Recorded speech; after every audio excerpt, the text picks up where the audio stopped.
All right, now we are at 2019, which starts out with a gossip betrays a confidence, so avoid a man who talks too much. There you go. Um, when you see someone who's telling people gossip, then that's not someone to hang around with. That's simple. And if you're a person who is gossiping, don't be surprised when people don't want to hang around with you, except other gossips who also are untrustworthy and you probably deserve each other. Hang around with people who say positive things. Hang around with people who, when you ask, well, not really any of our business. Those are good people to hang around with. Those are the sort of people you can have confidence in other parts of their lives. If they're betraying confidences in little things, then other parts of their lives are likely to also act in manners which betray confidence. 20.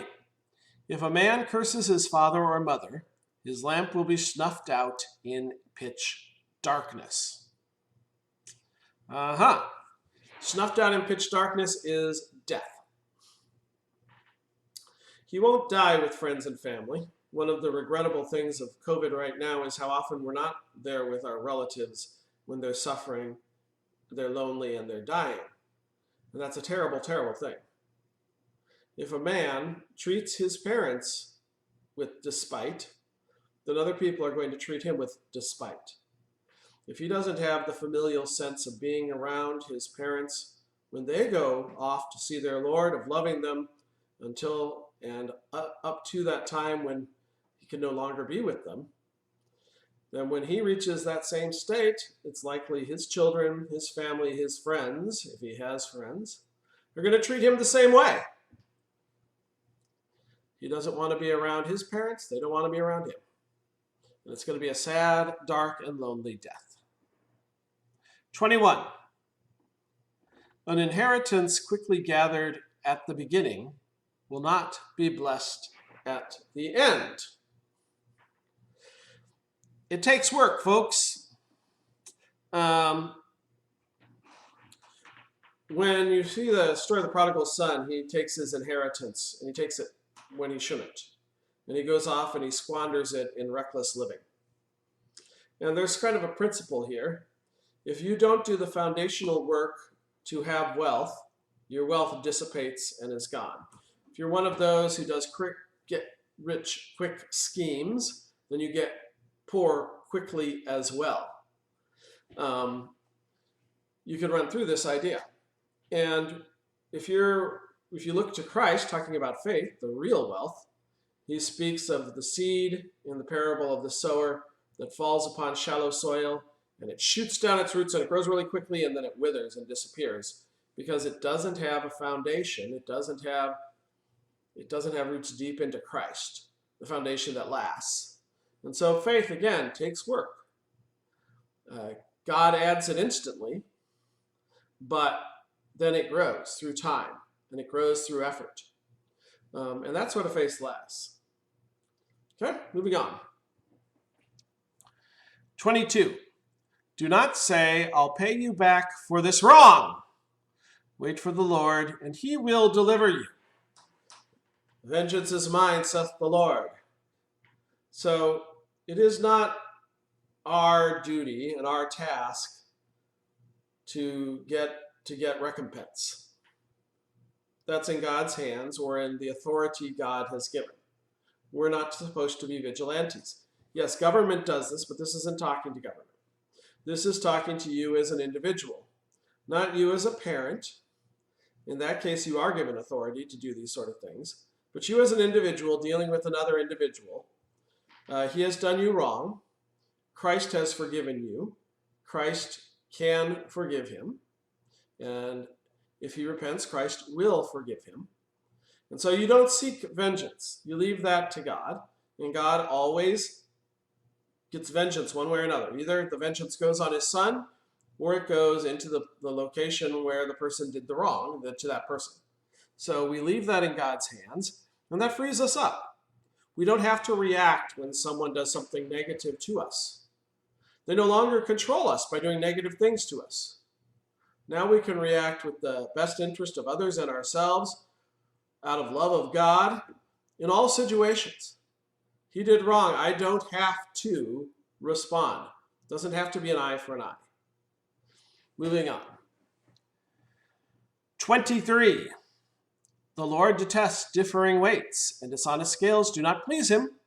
We spoke to this 2 videos ago, verse 10. When you make a trade, you make a fair trade, and both sides benefit from it. And if you don't, if you're seeking your good over someone else's and someone else's good, in other words, they receive evil, God gets very angry with that. God wants us to both be buoyed by our interactions with each other. He wants good to come out of all that we do with each other.